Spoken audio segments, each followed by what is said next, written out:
जय हिंद दोस्तों, नमस्कार। कैसे हैं आप सब? उम्मीद है एकदम शानदार, लाजवाब, ज़बरदस्त, बेहतरीन, ज़िंदाबाद हैं और बड़े ही शानदार तरीके से एकदम खूबसूरत अंदाज में आप सभी लोग अपनी तैयारी में जुटे हुए हैं। बढ़िया तरीके से आप सभी अपनी तैयारी में लगे हुए हैं। प्यारे दोस्तों, आप सभी का जो चैप्टर था यानी कि चैप्टर नंबर 1, 2 और 3 ये ख़त्म हो चुके हैं। चैप्टर नंबर 3 में एक टॉपिक है जिसका नाम है ग्राफ, वो अभी बचा हुआ है। तो ग्राफ टॉपिक को हम करेंगे परसों यानी कि मंडे की क्लास में, क्योंकि उससे पहले हमें कुछ चीज़ों की और जानकारी होनी आवश्यक है जो कि हैं चैप्टर नंबर 4 की। तो कुछ जानकारी चैप्टर नंबर 4 की लेते हैं और उसके बाद हम उस टॉपिक को कवर कर लेंगे जिसका नाम है ग्राफ। एक बार सभी बताएंगे कैसे हैं आप सब? आशा करता हूँ आप सभी एकदम बहुत बढ़िया हैं, अच्छे हैं, लाजवाब हैं, ज़बरदस्त हैं और बेहतरीन हैं। कल की क्लास से एक क्वेश्चन ले लेते हैं और उसके बाद फिर हम क्लास को शुरू कर देंगे। तो क्वेश्चन है आपसे कल की क्लास से, क्वेश्चन है, बताएंगे आप सभी कि त्वरण एक कैसी राशि है? त्वरण एक कैसी राशि है, यानी कि एक्सेलरेशन सदिश राशि है या अदिश राशि है? एक्सेलरेशन त्वरण सदिश राशि है या अदिश राशि है, यानी एक्सेलरेशन स्केलर क्वांटिटी है या वेक्टर क्वांटिटी है? हमारे साथ अभी जुड़ चुके हैं राम मोहन हैं, आकाश हैं, अनिरुद्ध हैं, ममता हैं। सभी दोस्तों को नमस्कार, गुड मॉर्निंग, आदाब, सत श्री अकाल, जय श्री राम, राधे राधे। आज तो फॉर्मल पहने हुए हैं। हाँ यार, आज ऑफिस की तरफ से एक इंस्पेक्शन थी। तो वैसे तो ऑफिस चलिए कोई बात नहीं, कैजुअल में चले जाओ, लेकिन कहीं ऑफिस की तरफ से बाहर जाना है तो यही चीज़ें ठीक लगती हैं। हालांकि ऐसी कोई बाउंडेशन नहीं होती, लेकिन फिर भी अगर हम दिल्ली जल बोर्ड को रिप्रेजेंट कर रहे हैं तो ढंग से करें, ऐसा मैं सोचता हूँ। चलो, सभी के आंसर आने शुरू हो गए हैं। वेरी गुड, बहुत बढ़िया। और आंसर आए हैं आपके त्वरण एक, कुछ अदिश भी आंसर कर रहे हैं, लेकिन ज़्यादातर सभी बच्चों का सही आंसर है कि त्वरण कैसी राशि है? त्वरण एक इस राशि है, यानी कि एक्सेलरेशन एक वेक्टर क्वांटिटी है। ठीक है, तो ये हो गया एक क्वेश्चन कल की क्लास से। अब हम चैप्टर नंबर 4 पे चलेंगे और चैप्टर नंबर 4 क्या कहता है आपसे? चैप्टर नंबर 4, इसमें हम कवर करेंगे लॉज ऑफ मोशन। देखो, इस चैप्टर का नाम जो है वो है लॉज ऑफ मोशन। आपके सिलेबस में कुछ चैप्टर्स के नाम दिए हुए हैं, कुछ चैप्टर के अंदर के टॉपिक के नाम दिए हुए हैं। तो हम लोग तो चैप्टर वाइज चैप्टर कवर करेंगे। आपके सिलेबस के अकॉर्डिंग इसमें जो कवर होगा वो होंगे आपके बल हो गया, जैसे उसमें बल दे रखा है, न्यूटन के नियम दे रखे हैं, वो सारे के सारे इसी चैप्टर में कवर हो जाएंगे। और इस चैप्टर के बाद हम एक टॉपिक पढ़ेंगे जिसका नाम रहेगा ग्राफ। इसमें थोड़ी सी जानकारी इसकी भी शामिल हम करें। तो चलिए शुरू कर दिया जाए, बहुत बढ़िया। अब देखिए, लॉज ऑफ मोशन में हम क्या क्या पढ़ेंगे, गति के नियमों में हम क्या क्या पढ़ेंगे। तो गति के नियमों में हम लोग पढ़ते हैं न्यूटन साहब के गति के नियम। और न्यूटन साहब के गति के कितने नियम हैं? 3 नियम हैं। गति के नियमों में ही हमें पढ़ना पड़ता है जड़त्व यानी इनर्शिया हो गया, उसके साथ ही हमें पढ़ना पड़ता है संवेग, आवेग, मोमेंटम, इम्पल्स। तो ये तमाम चीज़ें हम इस चैप्टर में पढ़ने वाले हैं। एक बहुत ही मज़ेदार और देखा जाए तो लोको पायलट की दृष्टि से इम्पोर्टेंट चैप्टर भी ये है। वहीं टेक्नीशियन में भी इसके अच्छे खासे सवाल पूछे जाते हैं। इसमें सबसे पहली राशि जो हमें समझनी रहती है वो है जड़त्व। जड़त्व यानी कि इनर्शिया। देखिए, इनर्शिया क्या है? देखो, ये पेन मान लो मैं कभी भी कहीं से भी पकड़ूँ, ये हमेशा नीचे की तरफ ऐसे लटक जाएगा, है ना? अब मैं क्या करूँ कि इस पेन को थोड़ा-सा फ़ोर्स लगा के ऊपर की तरफ उठा दूँ।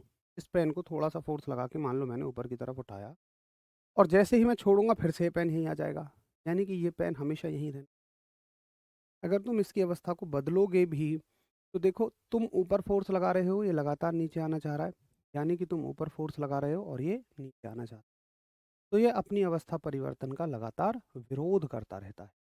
तुम ऊपर इसको ले जा रहे हो, ये कहाँ आ रहा है? नीचे। तुम ऊपर ले जा रहे हो, ये कहाँ आ रहा है? नीचे। तो ये लगातार अपनी अवस्था परिवर्तन का विरोध करता है ना? तो इस अवस्था परिवर्तन के विरोध को ही, मतलब जो वस्तु इस दुनिया में जैसी है, वो वैसी ही रहना चाहती है। जैसे तुम कभी रिवीजन नहीं करते हैं, तुम वैसे ही रहना चाहते हो। तुम उसमें बदलाव भी नहीं करना चाहते हो। ऊपर से कोई कहे तो उसका विरोध और करते हो। तो ये इस दुनिया की हर एक वस्तु की टेंडेंसी है कि वो अपनी अवस्था का विरोध करती है। जैसे मान के चलिए भाई ये बॉटल है, मैं इस बॉटल पे फ़ोर्स लगा के इसको मोड़ने लगूँ, ऐसा तो है नहीं कि ये ज़रा-सा फ़ोर्स लगाते ही मुड़ जाएगी। अभी देखो मैंने फ़ोर्स लगा रहा है लेकिन ये मुड़ नहीं रही है। मतलब ये विरोध कर रही है कि भाई मैं जैसी हूँ मुझे वैसी रहने दो। अब तुम इसके विरोध करने की भी तो एक सीमाएँ हैं, क्षमताएँ हैं। तुम अगर उन क्षमताओं से ज़्यादा का फ़ोर्स लगा दोगे तब तो बैंड हो ही जाएगी। लेकिन एक निश्चित सीमा तक तो ये विरोध कर ही सकती। तो दुनिया में प्रत्येक वस्तु के द्वारा किया गया यह विरोध ही जड़त्व कहते हैं। तो जड़त्व क्या होता है? जड़त्व का अर्थ होता है कि अ, वस्तु का वस्तु का अपनी स्थिति परिवर्तन में अपनी स्थिति में होने वाले वस्तु का अपनी स्थिति में होने वाले परिवर्तन का विरोध करना। होने वाले परिवर्तन का विरोध करना। यानी कि opposition opposition to change in state. English में शॉर्ट में ऐसे लिख दिया।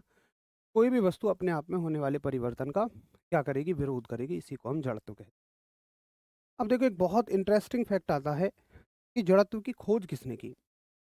जड़त्व के बारे में सबसे पहले किसने बताया? तो आप सभी लोग तो बस जड़त्व के नाम पे क्या पढ़ते हो? आप सभी लोग पढ़ते हो जड़त्व के नाम पे कि न्यूटन के पहले नियम को जड़त्व का नियम भी कहते हैं। और वहीं से आपके दिमाग में एक कन्फ्यूज़न बनता है कि जड़त्व की खोज न्यूटन साहब ने की थी। नहीं, जड़त्व की खोज की थी गैलीलियो साहब ने। किसने की थी इसकी खोज? गैलीलियो। गैलीलियो एक बहुत बेहतरीन साइंटिस्ट हुए जिनका नाम था गैलीलियो, और उन्होंने ही इसकी खोज की थी जड़त्व। क्वेश्चन को भी अच्छे से ध्यान रखेंगे। आशा करता हूँ कि नोट हो गया होगा और आपको समझ में भी आ गया हो। अगर आपको जड़त्व अच्छे से समझ आ गया है तो आपको बाकी सारी चीज़ें भी बहुत बेहतर से समझ में आ जाएंगी। तो सभी एक बार थम्स अप करें कि हाँ नोट हो गया है और समझ में भी आ गया।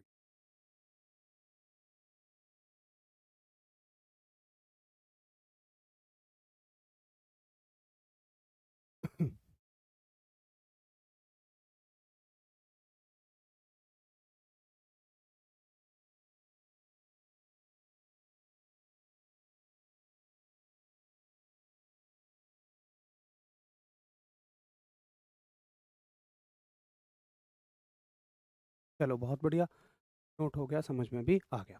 अब देखो आगे बढ़ते हैं और अब पढ़ेंगे जड़त्व के प्रकार, यानी कि इनर्शिया कितने प्रकार का।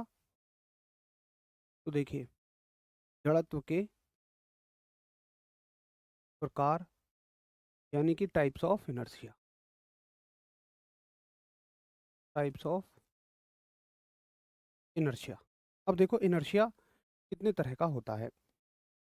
तो पहला इनर्शिया आता है विराम का जड़त्व। पहला जड़त्व आता है विराम का जड़त्व। विराम का जड़त्व। विराम का जड़त्व यानी कि इनर्शिया ऑफ रेस्ट। ठीक है, पहला इनर्शिया आएगा आपका इनर्शिया ऑफ रेस्ट। देखो क्या होता है इनर्शिया ऑफ रेस्ट। इनर्शिया का मतलब है भाई विरोध करेगी, और रेस्ट का मतलब है जो वस्तु विराम में है। तो शब्द से ही आपको समझ में आता है, अगर इनर्शिया की डेफिनेशन क्लियर है, अगर जड़त्व की परिभाषा क्लियर है, तो फिर आपको प्रकार क्लियर हो जाएंगे। क्योंकि विराम के जड़त्व का अर्थ है कि जो वस्तु विराम में है वो विराम में ही रहना चाहती है। भाई जैसे मान के चलिए आप एक बस में बैठे हुए हैं, बस रुकी हुई है, आप भी जाके उसमें बैठ गए, आपने एक सीट बैठने को पकड़ी, एक देखने को पकड़ ली, और आप लगातार उस सीट की तरफ देखे जा रहे हैं। अब जैसे ही बस चलेगी, देखो ये जो तुम्हारे यहाँ से नीचे का जो हिस्सा है, ये तो बस के कांटेक्ट में है, लेकिन यहाँ से ऊपर का जो हिस्सा है ये बस के कांटेक्ट में नहीं है। तो जैसे ही बस चलेगी, ये हिस्सा तो बस की बात तुरंत मान लेगा, लेकिन ये जो हिस्सा है ये क्या कहेगा? ओ भैया, हम तो पुष्पा हैं यार, हम नहीं आगे बढ़ेंगे, हम तो यहीं रुके रहेंगे यार, हम क्यों बस तुम्हारी बात माने, तो विराम में रहेंगे। तो ये हिस्सा रुके रहना चाहेगा, इस वजह से एकदम से पीछे हट जाएगा और बस पूरी इस हिस्से को लेके आगे निकल जाएगी। लेकिन जैसे ही ये पीछे हटेगा, इतना सा तो महसूस हो जाएगा भैया तो इससे जुड़ा हुआ है इसी के साथ। तो क्वेश्चन आता है कि बस के अचानक चलने पर बस में बैठे यात्री को झटका किस साइड लगता है? आप कहोगे पीछे की ओर लगता है।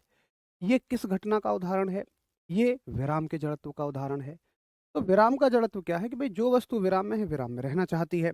परिभाषा इसकी सभी को क्लियर होगी। क्वेश्चन आता है इसके उदाहरणों से। तो इसके उदाहरण क्या हो गए कि बस में बैठे यात्री को अचानक पीछे की ओर झटका लगना, है ना? तो लिख लेंगे आप, बैठे यात्री को बस में बैठे यात्री को बस चलने पर बस चलने पर पीछे की ओर झटका लगना।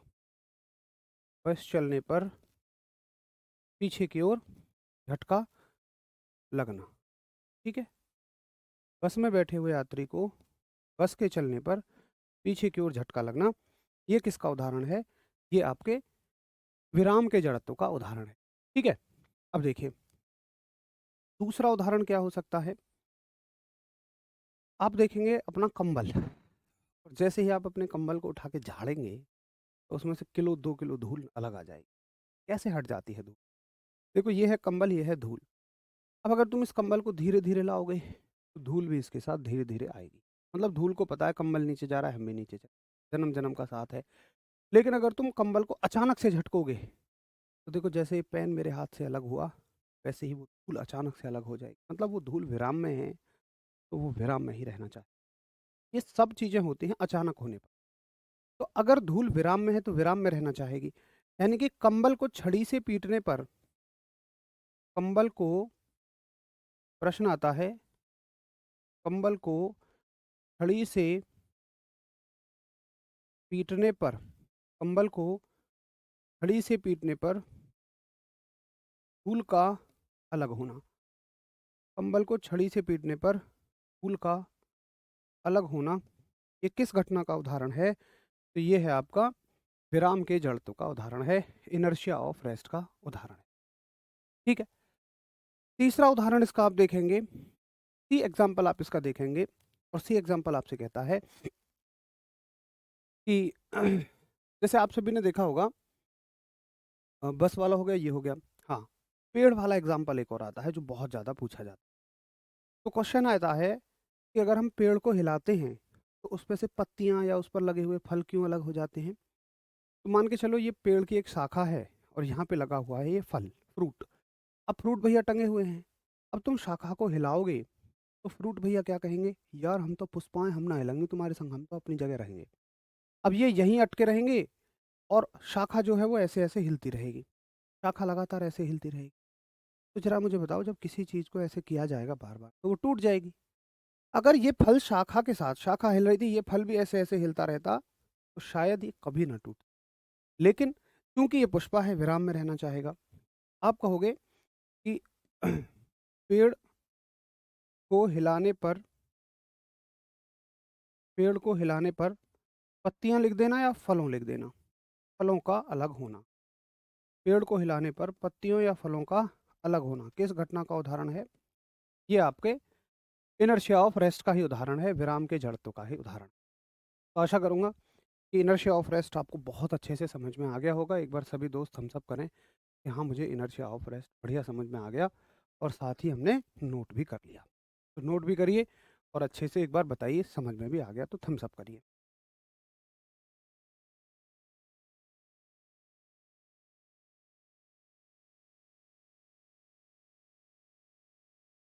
कल एग्ज़ाम है, डर लग रहा है। यार देखो, अ, मैं तो कहूँगा एग्ज़ाम का डर भी ठीक है। मतलब वो एग्ज़ाम ही क्या, जिसका डर ना लगे। और डर 2 ही तरह के बच्चों को लगेगा, या तो मेरे हिसाब से जिसकी तैयारी बहुत ज़्यादा अच्छी है, या जिसकी तैयारी बिल्कुल भी नहीं है। जिसकी तैयारी बिल्कुल नहीं है भाई, उसको डर है कि क्या ही होगा। तैयारी बहुत अच्छी है, वो सोचता है कि ऐसा ना हो जल्दबाजी में कोई एक आधा क्वेश्चन कोई गलत ना हो जाए। तो जिनकी तैयारी नहीं है उनका कुछ नहीं हो सकता अब इस टाइम पे। लेकिन जिनकी तैयारी अच्छी है, मैं कहूँगा उन्हें डरने की ज़रूरत नहीं है। एक कॉन्फिडेंस अपने अंदर लेके आइए, एक आत्मविश्वास लेके आइए। हाँ भाई, मैंने तैयारी बहुत अच्छे से की है, मैंने मेहनत की है। अगर हाँ, वाक़ई तुमने मेहनत की, तो अपने आप ही ये कॉन्फिडेंस बन जाएगा कि देखो यार, मेरे मॉक टेस्ट में भी अच्छे नंबर आते थे, मैंने मेहनत भी खूब की है, तो मुझे शायद कोई दिक्कत नहीं होगी। अगर आपने सारी चीज़ों को अच्छे से किया है, तो खुद से ही आप खुद को समझा सकते हैं, कोई बड़ी बात नहीं है। बहुत बढ़िया, सभी का नोट हो गया, वेरी गुड। तो ये हो गया विराम का जड़त्व। अब देखिए दूसरा जड़त्व आता है आपका, दूसरा आता है गति का जड़त्व। तो आप शब्द से ही समझ गए होंगे, गति के जड़त्व का मतलब क्या है, यानी कि इनर्शिया ऑफ मोशन का मतलब क्या है। इनर्शिया ऑफ मोशन का मतलब है कि जो वस्तु गति में है, वो गति में ही रहना चाहती है ना? जो वस्तु गति में है, वो गति में ही रहना चाहेगी। अब देखो कैसे, जब मान के चलो बस में आप चल दिए, बस में सवार होके, और बस चल रही है 40 की स्पीड, ठीक है, अचानक से कोई ब्रेकर आ गया, तो बस के ड्राइवर ने अचानक ब्रेक मारे। अब भाई बस तो पूरी ब्रेकों से लगी हुई है, जुड़ी हुई है, तो ब्रेक अगर लगेंगे तो बस वहीं की वहीं रुक जाएगी, है ना? लेकिन आपकी स्थिति क्या होगी? भाई आपका ये वाला नीचे वाला हिस्सा, ये तो बस की बात पूरी तरह से मानेगा, तो ये 40 की स्पीड से अगर चल रहा था तुरंत रुक जाएगा। लेकिन ये हिस्से में ब्रेक थोड़ी लगे हैं, ये कहेगा अरे यार हम तो गति में रहेंगे, चल भाई चल, ओ ले आ गए, तुम आगे की तरफ जाओगे। तो क्वेश्चन आता है कि बस के अचानक रुकने पे यात्री को झटका कहाँ लगा? भाई तुम कहोगे आगे की तरफ लगेगा। भाई क्यों लगेगा आगे की तरफ? क्योंकि ये विराम का जड़त्व है। तो देखो उल्टा लगता है, बस के रुकने पे विराम का जड़त्व है, सॉरी गति का जड़त्व है, सॉरी, मतलब बस के रुकने पे इनर्शिया ऑफ मोशन है, क्योंकि जड़त्व तुमसे परिभाषित हो रहा है, बस से नहीं। तुम तो गति में हो ना, रुकने पे तुम तो गति में रहना चाहते हो। तो गति के जड़त्व का उदाहरण क्या हो जाएगा? भाई डेफिनेशन तो हो जाएगी कि जो वस्तु गति में है, गति में रहना चाहेगी। लेकिन इससे कभी परिभाषा से क्वेश्चन नहीं आते, क्वेश्चन यहाँ से आता है कि बस में बैठे यात्री को, या बस के अचानक रुकने पर, बस के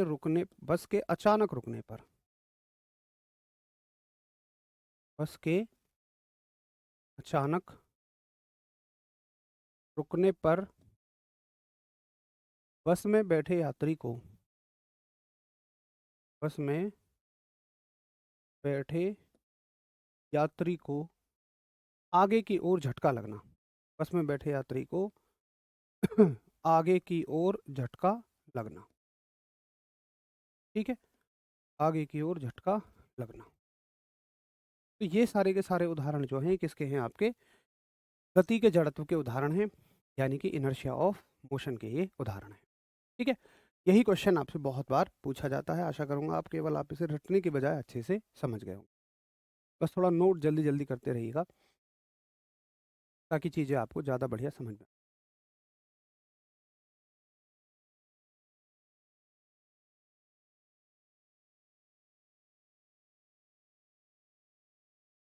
ठीक है। चलो, अब देखो तीसरा जड़त्व आता है आपका एक तीसरा जड़त्व आता है आपका एक दिशा का जड़त्व। दिशा का जड़त्व, यानी कि inertia of direction, inertia of direction. अब देखिए इनर्शिया ऑफ डायरेक्शन क्या होगा, दिशा का जड़त्व क्या होगा। तो दिशा के जड़त्व का मतलब होता है कि जब कोई भी वस्तु चल रही है, जिस दिशा में चल रही है वो उसी दिशा में चलते रहना चाहेगी, जब तक कि उसकी दिशा को परिवर्तित करने के लिए हम एक बाहर से बल ना लगा दें। मतलब वो जैसी है वैसी चलना चाहेगी। जैसे साइकिल पे तुम बैठे हो, तुम साइकिल पे चल रहे हो आगे बिल्कुल सामने की तरफ, तुम कहोगे कोई बगैर कुछ किए, साइकिल जी मुड़िए जरा, मुड़ो मुड़ो साइकिल मुड़ो, अरे मोड़ निकल को मुड़ो, तो साइकिल मुड़ेगी थोड़ी भाई। साइकिल तो जिस दिशा में चल रही है उस दिशा में चलते रहना चाहिए। तो दिशा के जड़त्व का मतलब है कि सिंपल सी बात है, जो वस्तु जिस दिशा में चल रही है उस दिशा में चले, इससे कोई क्वेश्चन नहीं आता वैसे कभी भी, ठीक है। तो ये हो गए आपके सामने तीन जड़त्व। अब देखो एक नोट डाल के लिखो, और मैं कहता हूँ एक बात, और मुझे बताना उस स्टेटमेंट को कितना समझ पाए आप। मैं कहता हूँ कि जड़त्व जो है, जड़त्व द्रव्यमान का गुण है, जड़त्व द्रव्यमान का गुण है, जड़त्व द्रव्यमान का गुण है। यानी कि inertia is the property inertia is the property of mass. अब देखो कैसे है भाई, मुझे एक बात बताओ कि अगर कोई वस्तु बिल्कुल हल्की है और वो बस में बैठी हुई है, अब बस के अचानक चलने पे क्या उसे बहुत आगे की तरफ झटका लगेगा? नहीं, क्योंकि वो बहुत ज़्यादा विरोध नहीं कर रही है, वो बहुत ज़्यादा पुष्पा नहीं है। लेकिन अगर कोई चीज़ बहुत ज़्यादा भारी है तो वो ज़्यादा विरोध करेगी। तो ओवरऑल जड़त्व किसकी वजह से आता है, इनर्शिया किसकी वजह से आता है? तो जड़त्व आता है इस द्रव्यमान की वजह से, इस मास की वजह से। अगर किसी वस्तु में ज़्यादा मास है तो वो ज़्यादा करेगी, किसी वस्तु में कम है तो वो कम करेगी, जिसमें नहीं है वो नहीं करेगी। तो ये किसकी प्रॉपर्टी है? ये मास की प्रॉपर्टी है, द्रव्यमान की प्रॉपर्टी है। यहाँ से भी एक अच्छा क्वेश्चन लगातार पूछा जाता है। आशा करूँगा आप मेरी बात को समझ गए हो। ठीक है, चलो। तो ये हो गई जड़त्व की बात। अब जड़त्व से पहले एक छोटा सा पॉइंट पढ़ेंगे जिसका नाम है जिसका नाम है बल। बल की एक छोटी सी डेफिनेशन पढ़ेंगे, फोर्स की एक बेसिक सी डेफिनेशन पढ़ेंगे, क्या होती है वो, और उसके बाद हम गति के पहले नियम पे चल देंगे। बल के बारे में डिटेल में सेकंड लॉ में पढ़ेंगे। अभी बहुत छोटी सी बात, और मैं सिर्फ आपसे ये बोलूँगा कि मेरे नज़रिए से बल एक ऐसी चीज़ है जो किसी रुकी हुई वस्तु पर लगा दिया जाए तो उसे चला देगा। रुकी हुई वस्तु को तुम धक्का दोगे, बल एक धक्का है, धक्का दोगे तो वो उसे चला देगा। चलती हुई वस्तु को वो रोक सकता है, और जो वस्तु जिस दिशा में चल रही है वो उसकी दिशा बदल सकता है। क्या आपको ये बात समझ में आ गई? बड़ी आसान सी बात है। चलो, क्या आपको साथ में ये भी बात समझ में आ रही है कि ये तो जड़त्व का उल्टा है? अगर आपको ये समझ में आई है तो ये है मजेदार बात कि यार ये तो इनर्शिया का उल्टा है। कि भाई साहब, इनर्शिया कहता है हम रुके हैं तो रुके रहेंगे, जड़त्व कहता है हम रुके हैं रुके रहेंगे, लेकिन बल कहता है तुम रुके हो तो तुम्हें चला देंगे। तो हर तरह से ये जड़त्व का उल्टा है। तो बल की परिभाषा बस यहाँ पे मैं इतना लिखूंगा कि बल वह कारक है जो रुकी वस्तु को चला दे या चलाने की कोशिश करे, रुकी वस्तु को चला दे, रुकी वस्तु को चला दे, चलती वस्तु को रोक दे। इतनी तो हिंदी इंग्लिश वाले भी जानते होंगे, इसमें कोई टेक्निकल वर्ड तो है नहीं। चलती वस्तु को रोक दे, चलती वस्तु को रोक दे, या या ये दिशा को भी परिवर्तित कर सकता है, या दिशा परिवर्तित कर दे, दिशा परिवर्तित कर दे या करने की कोशिश करे, दिशा परिवर्तित कर दे या करने की कोशिश करे, तो वो होता है फोर्स यानी कि बल। अब चलेंगे मजेदार न्यूटन की गति के पहले नियम पे। इसे नोट करो और थम्स अप करो कि हाँ, इतना तो हमें आराम से समझ में। दिशा परिवर्तन का इंग्लिश में क्या मतलब है? Change in direction.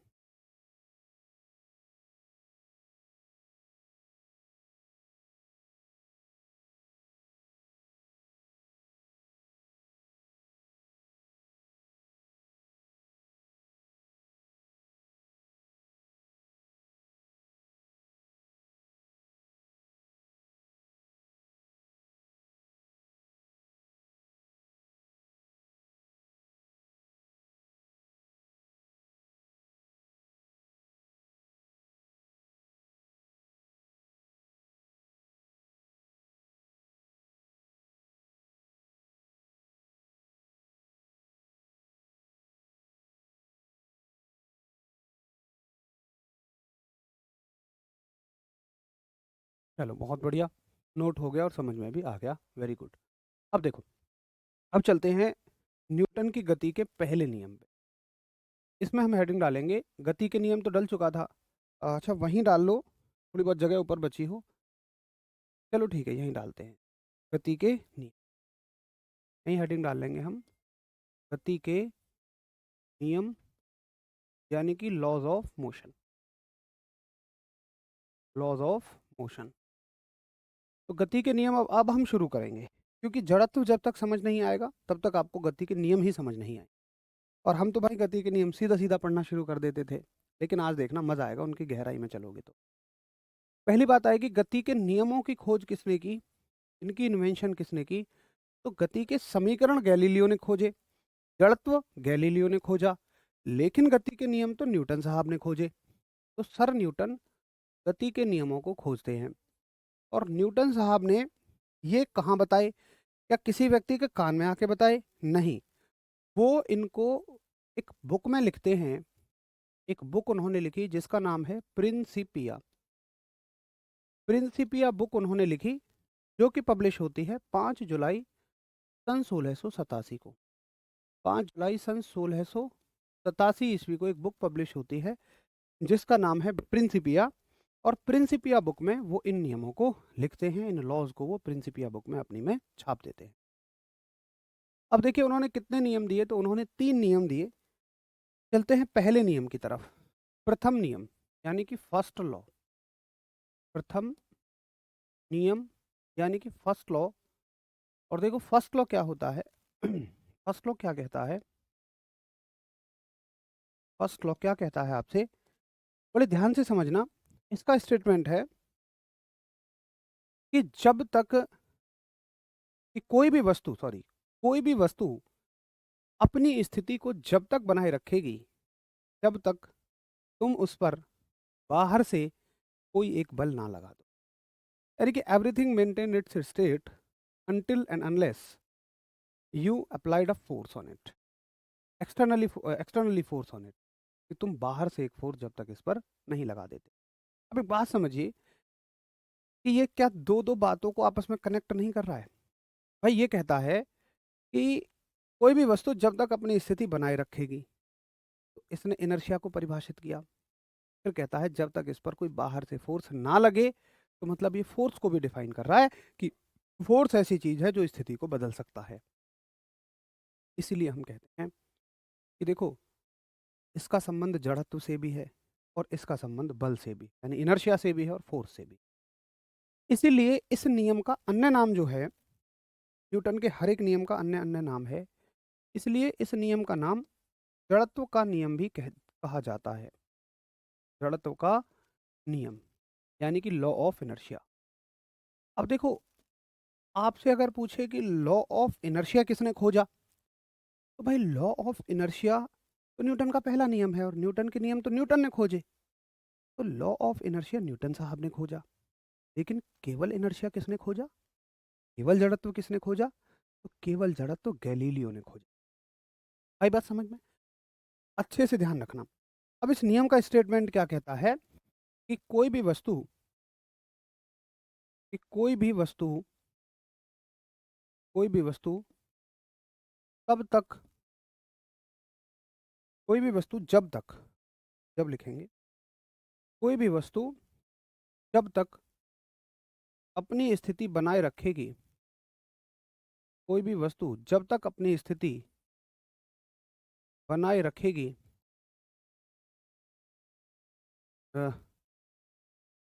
और यार तभी आएगा ना, कोई भी वस्तु तब तक अपनी स्थिति बनाए रखेगी जब तक उस पर बाहर से कोई बल ना लगे। जब तक उस पर बाहर से कोई बल ना, तो इंग्लिश वाले बस टेक्निकल शब्दों को लिख लेंगे इंग्लिश में। कोई भी वस्तु अपनी स्थिति का मतलब पोजीशन, कोई भी वस्तु जब तक अपनी पोजीशन बनाए रखेगी जब तक उस पर बाहर से कोई फोर्स ना लगे। ठीक है। अब देखो, इसी से हमें बल के बारे में भी जानकारी मिल रही है कि हाँ भाई, बल तो ऐसी चीज है जो किसी वस्तु की स्थिति बदल सकता है, यानी चलती वस्तु को रोक सकता है, रुकी वस्तु को चला सकता है। तो यहाँ से हम नोट डाल के लिखेंगे एक बड़ा इंपॉर्टेंट सवाल कि बल की परिभाषा कौन से नियम से मिलती है। तो आप कहोगे कि भाई साहब, बल की परिभाषा भी हमें फर्स्ट नियम से ही मिलती है, फर्स्ट लॉ से ही मिलती है। यानी कि डेफिनेशन ऑफ फोर्स कहाँ से मिलती है? तो डेफिनेशन ऑफ फोर्स जो है हमें फर्स्ट लॉ से ही मिलती है, पहले नियम से ही मिलती है। एक बार सभी मुझे बताएंगे कि हाँ। देखो, इससे इंपॉर्टेंट जो बनेगा वो यही बनेगा। दो चीजें इंपॉर्टेंट बनेंगी। एक तो बनेगा कि पहले नियम का अन्य नाम क्या है, दूसरा बनेगा ये स्टेटमेंट आपसे कभी भी कोई भी नहीं पूछे, ये स्टेटमेंट कहीं नहीं पूछा जाएगा, केवल आपको इतना ही। एक बार थम्स अप करेंगे सभी लोग। अगर नोट हो गया हो और आपको समझ में भी आ गया हो।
ये आपको बढ़िया समझ में आ गया, ठीक है। अब चलो आगे चलते हैं और अब देख लेते हैं गति के दूसरे नियम को। अच्छा, गति के दूसरे नियम को देखने से पहले हमें एक चीज़ और ध्यान में रखनी है। एक सेकंड।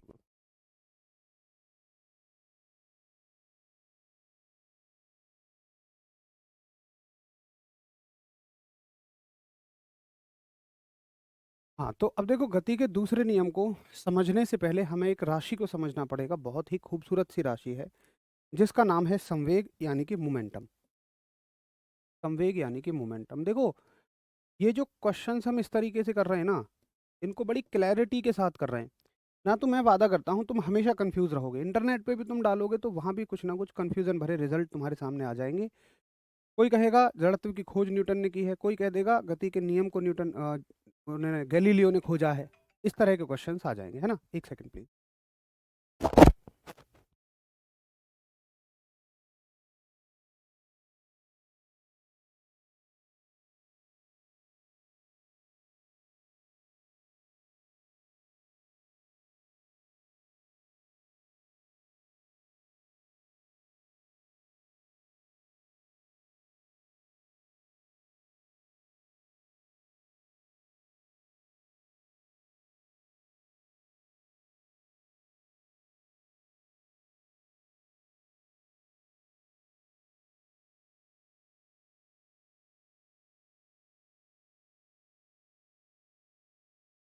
चलो सॉरी भाई, थोड़ी अर्जेंट कॉल थी। तो मैं कह रहा था, अगर आप किसी भी जगह देखेंगे तो बड़ा कंफ्यूज रहेंगे, लेकिन आशा करता हूँ अब आपको बिल्कुल क्लैरिटी हो गई होगी कि आखिर कंफ्यूजन क्यों होता है। चलिए अब चलते हैं दूसरी चीज पर, जिसका नाम है संवेग यानी कि मोमेंटम, और इसे दिखाते हैं हम लेटर पी से। तो देखेंगे एक बार आपकी मोमेंटम क्या होता है, संवेग क्या होता है। तो यूं तो आप बस इसकी परिभाषा रट लेते हैं कि द्रव्यमान तथा वेग के गुणनफल को संवेग कहते हैं। Product of mass and velocity is called as momentum. लेकिन अगर मैं आपको बताऊं तो ये उससे कहीं ज़्यादा है। इसके प्रभाव को समझना बहुत ज़रूरी है, इसको महसूस करना बहुत ज़रूरी है, ताकि इससे बनने वाले हर एक क्वेश्चन को समझ सके। तो देखो कैसे समझोगे उनको, कि मान के चलो एक एग्जाम्पल लेते हैं। तुम्हारा एक दोस्त है और तुम्हारे पैसे लेके नहीं देता। तुमने कहा जा भाई तेरे ऊपर एक प्रैक्टिकल कर लूँ, पैसे बराबर हो जाए। कहेगा अच्छा ठीक है, भगा दौड़ा आएगा। अब तुमने उसके ऊपर 1 किलो का पत्थर उसके सर पे बहुत आराम से रखा। तुमने कहा कोई दिक्कत हुई? कहेगा यार 1 किलो के पत्थर से कोई समस्या नहीं, आराम से रख रहे हो तो। फिर तुम उसको दिखाओ एक छोटा सा कंचा, चाहे वो 10 ग्राम का ही सही, और उसको बोलो जब तुझे 1 किलो के पत्थर से कोई दिक्कत नहीं हुई तो कंचे से भी कोई दिक्कत नहीं होगी। वो कहेगा क्या दिक्कत हो? 2 कदम पीछे हट के खींच के मारो, क्या दिक्कत होगी? भाई दिक्कत, बड़ी दिक्कत हो जाए। तो मेरा कहना है कि बताओ वो काम एक बड़ा द्रव्यमान नहीं कर पाया जो छोटे से ने कर दिया, एक बड़े मास ने नहीं किया जो छोटे ने कर दिया। इसका रीजन क्या है? आप समझ गए होंगे कि इसका रीजन है दूसरे वाले के साथ गति थी, यानी वेलोसिटी थी, यानी वेग था। तो जब द्रव्यमान और वेग आपस में मिलते हैं, इनका एक बड़ा प्रभाव सामने आता है। ये कुछ भी कर सकते हैं, अच्छी खासी ऊर्जा एनर्जी इनके पास होती है। इसी को हम बोलते हैं संवेग यानी कि मूवमेंट। आई बात समझ में? तो आप कहोगे आप ये कहोगे कि परिभाषा तो यही रहेगी, द्रव्यमान तथा वेग का गुणनफल। लेकिन अब आप महसूस कर गए होंगे कि अच्छा ये प्रभाव होता है। तो आप कहोगे कि ये क्या चीज़ है? द्रव्यमान तथा वेग का गुणनफल। ठीक है, यानी कि product of mass and velocity. इसको अच्छे से समझो क्योंकि ये इंपॉर्टेंट भी है और आगे तक काम भी बहुत आता है। Product of mass and velocity.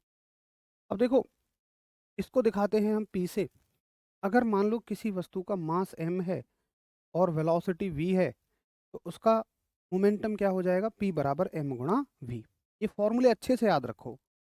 m क्या है? उस वस्तु का मास यानी कि द्रव्यमान, और v क्या है? उस वस्तु का v।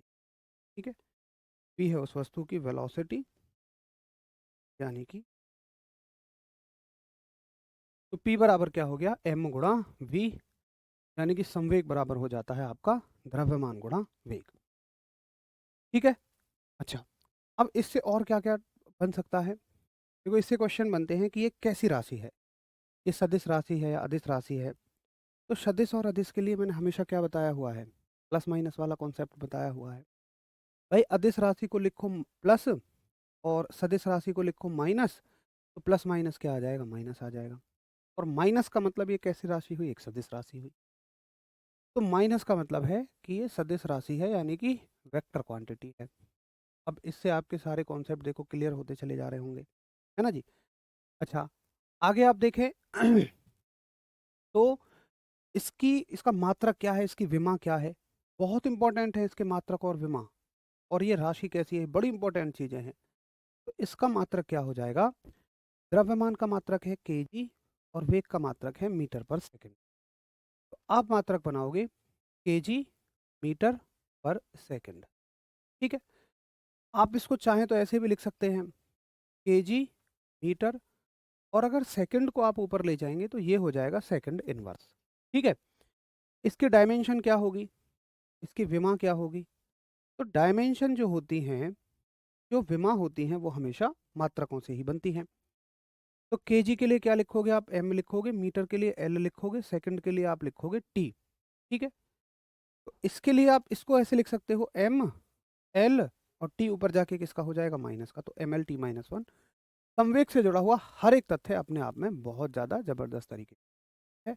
एक बार इसे अच्छे से सभी लोग देखेंगे, नोट करेंगे और समझेंगे।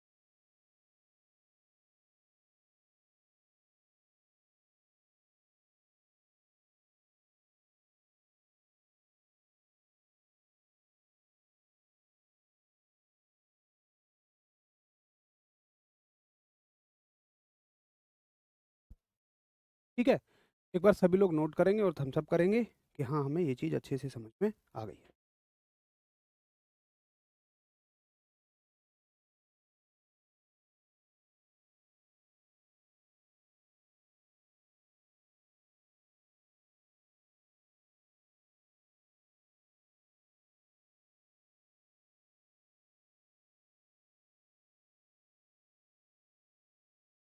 चलो, बहुत बढ़िया, तो सभी को बढ़िया समझ में आ गया, जिसका नाम है संवेग यानी कि मोमेंटम। अब देखो, संवेग को समझने के बाद ही हमें गति का दूसरा नियम समझ में आ सकता है। तो चलते हैं अब गति के एक बार दूसरे नियम की तरफ।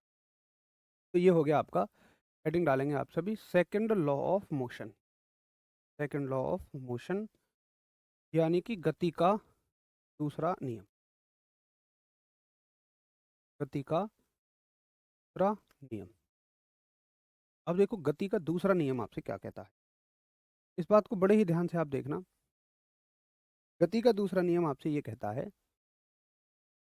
कि अगर तुम्हें किसी भी वस्तु का संवेग परिवर्तित करना है, अगर तुम्हें किसी भी वस्तु का संवेग परिवर्तित करना है, संवेग बदलना है, तो तुम्हें उस पर एक बल लगाना होगा यानी कि फोर्स लगाना होगा।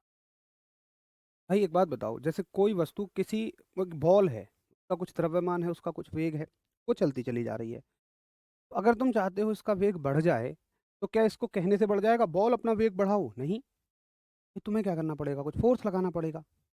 और जितनी ज़्यादा देर फोर्स लगाओगे उतना बल बढ़ेगा, कम देर लगाओगे कम बढ़ेगा। तो हम कहते हैं कि संवेग को परिवर्तित करने के लिए, मोमेंटम को चेंज करने के लिए तुम्हें हमेशा किसी भी वस्तु पर फोर्स लगाना पड़ता है। तो यहाँ से हम दरअसल एक फॉर्मूला सीखते हैं बल का, उसी से हम परिभाषा बना लेंगे।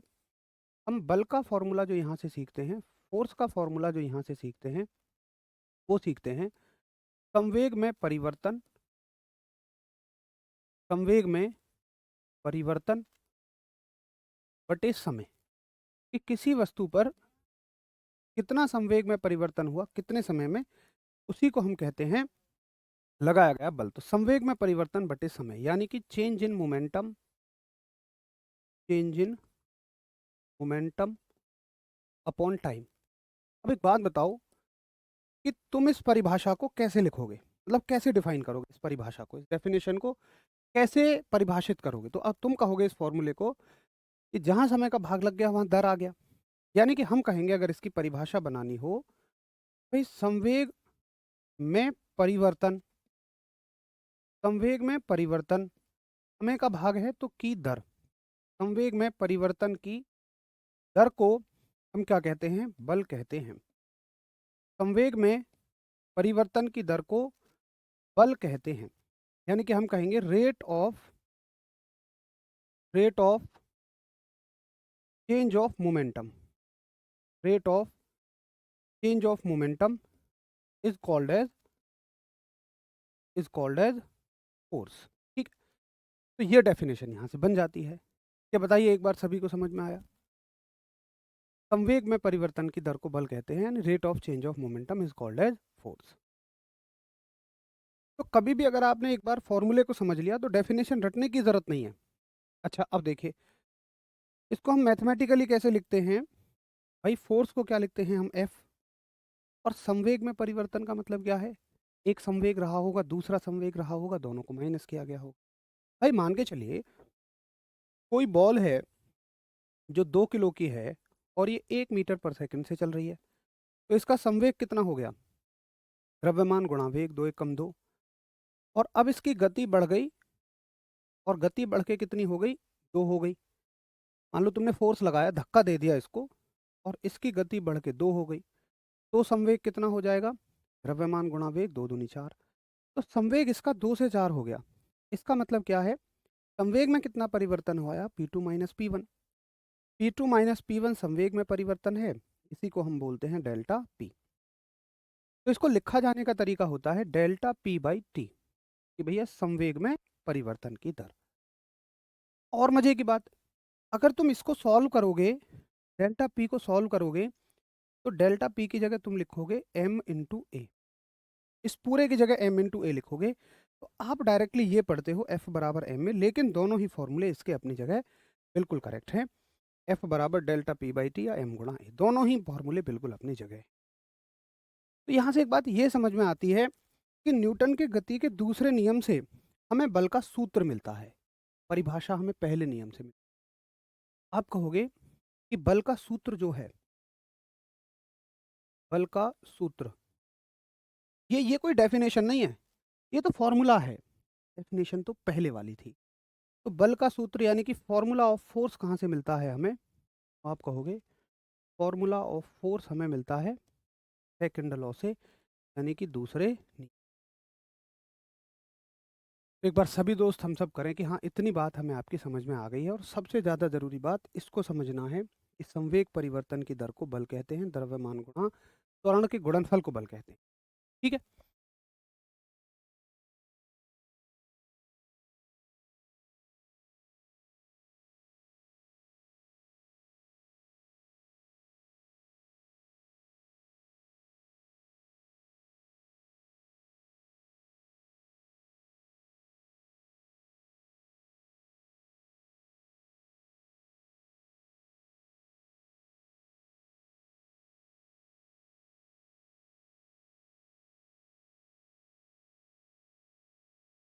बहुत अच्छे से समझ में आ गया, वेरी गुड, एकदम ज़बरदस्त, बहुत बढ़िया। चलिए अब इसको थोड़ा सा आगे बढ़ाते हैं। देखो हमने पढ़ा फॉर्मूला F बराबर m ए, बल बराबर द्रव्यमान गुणा त्वरण। अच्छा, m ए क्या होता है, मुझे लगता है इतना तो आप जानते हैं। m द्रव्यमान है और a है त्वरण। तो द्रव्यमान तथा त्वरण के गुणनफल को ही हम क्या कहते हैं? बल भी कहते हैं। तो बल के दोनों फॉर्मूले ठीक हैं, लिख लो। m तो पता है आपको, a क्या है यहाँ पे? एक्सेलरेशन है, यानी कि त्वरण है। एक्सेलरेशन है यानी कि त्वरण है, ठीक है।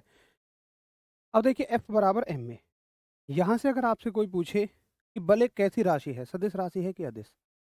ये कैसी राशि है? द्रव्यमान अदिश है, इसके लिए प्लस लिखोगे। त्वरण कैसी है? सदिश है, इसके लिए माइनस लिखोगे। प्लस माइनस माइनस, माइनस का मतलब ये भी एक कैसी राशि है? ये भी एक सदिश राशि है, यानी कि ये भी एक वेक्टर क्वांटिटी, ठीक है। कोई आपसे पूछेगा इसका मात्रक क्या है, इसकी यूनिट क्या है? आप सभी कहेंगे कि इसकी जो यूनिट है ये होगी, भाई द्रव्यमान की यूनिट है केजी और त्वरण की यूनिट क्या है? मीटर पर सेकंड स्क्वायर। या इसी को तुम ऊपर ले जाके लिख सकते हो केजी मीटर सेकंड की पावर -2, ठीक है। कोई आपसे पूछे इसकी विमा क्या है, इसकी डायमेंशन क्या है, तुम कहोगे इसकी जो विमा है, इसकी जो डायमेंशन है, ये है केजी के लिए m लिखोगे, इसके लिए l लिखोगे, इसके लिए t की पावर माइनस, तो ये हो गई ml t माइनस, ठीक है। मात्रक को और गहराई में लेके चलते हैं ना, मात्रक को थोड़ा सा और गहराई में लेके चलेंगे जहाँ से सवाल बनते हैं। तो देखो मात्रक में, इसको यहाँ से हटा ही लेते हैं। मात्रक में ये जो मात्रक है इसका, ये कौन सा मात्रक है? तो यहाँ पे हम एम के एस सिस्टम का यूज कर रहे हैं, तो ये मात्रक है इसका एम के एस, ठीक है। अगर हम इसकी बात करें सीजीएस सिस्टम में मात्रक की, तो सीजीएस सिस्टम में मात्रक क्या हो जाएगा भाई? किलोग्राम की जगह तुम ग्राम लिखोगे, मीटर की जगह सेंटीमीटर लिखोगे, सेकंड की जगह सेकंड लिखोगे, तो gram centimetre second square CGS system में मात्रक हो जाएगा। और इस पूरे को ही हम कह देते हैं, इस पूरे को ही हम कह देते हैं डाइन। क्या कह देते हैं? डाइन कहते हैं। तो सीजीएस सिस्टम में बल का मात्रक क्या होता है? डाइन होता है। कई बार क्वेश्चन आता है कि इनमें से डाइन किसे कहा जाता है, तो ग्राम सेंटीमीटर सेकंड स्क्वायर को डाइन कहा जाता है। अच्छा, पूरे इसी को भाई, ये और ये एक ही बात है, इसी को हम न्यूटन भी कहते हैं। और न्यूटन फिर इसका कौन सा मात्रक बन जाता है? न्यूटन इसका एसआई मात्रक बन जाता है। इसी की जगह हम क्या लिख देते हैं? पूरा न्यूटन भी लिख देते हैं, और न्यूटन एक कैसा मात्रक बन जाता है? एसआई मात्रक बन जाता है। तो तीन मात्रक हो गए, एक सीजीएस हो गया, एक आपका एमकेएस हो गया, और एसआई मात्रक। अब हमेशा एसआई मात्रक में और सीजीएस मात्रक के बीच एक संबंध होता है, अगर हम सॉल्व करेंगे तो आएगा, उतने की ज़रूरत नहीं है। हम लिखेंगे यहाँ 1 न्यूटन में कितने डाइन, तो तुम लिखोगे 1 न्यूटन में 10 की पावर 5 डाइन होते हैं। 1 न्यूटन में 10 की पावर 5 डाइन होते हैं। आशा करूँगा आप मेरी बात को बहुत अच्छे से समझ गए होंगे। तो ये हो गया बल से संबंधित पूरी जानकारी। सेकंड लॉ आपका पूरा पूरा क्लियर है। अभी इस चैप्टर में काफ़ी कुछ है समझने को, लेकिन उसे समझेंगे हम अगली क्लास में। तब तक मैं आप सभी से रिक्वेस्ट करूंगा भाई, बहुत अच्छे से रिवीजन करना है इसका, क्योंकि आपने देखा होगा बड़ी छोटी छोटी चीज़ें हैं जो आपको कंफ्यूज कर सकती हैं। अगर आप कन्फ्यूजन से बचना चाहते हैं तो फिर आपको उस हर चीज़ को समझना पड़ेगा जिसके अंदर बारीकियां हैं और जिसकी वैरायटी बहुत है, मतलब उसी के जैसे क्वेश्चंस और भी बन सकते हैं। तो चलिए फिर मिलेंगे परसों की क्लास में। कल तो संडे है, संडे के दिन सभी लोग बढ़िया रिवीजन किया करो। बैच आपका भी शुरू हुआ है, 6 दिन हुए हैं, मतलब मैंने तो 6 दिन से क्लास ली है, पहले से चल रहा होगा 2-1 दिन। तो आपका भी बैच शुरू ही हुआ है। संडे के दिन अच्छे से रिवीजन करना, ताकि कोई भी समस्या आपको ना आए, चीज़ें लंबे समय तक याद रहें। तो चलिए फिर मिलेंगे मंडे को, तब तक के लिए सभी को नमस्कार, धन्यवाद।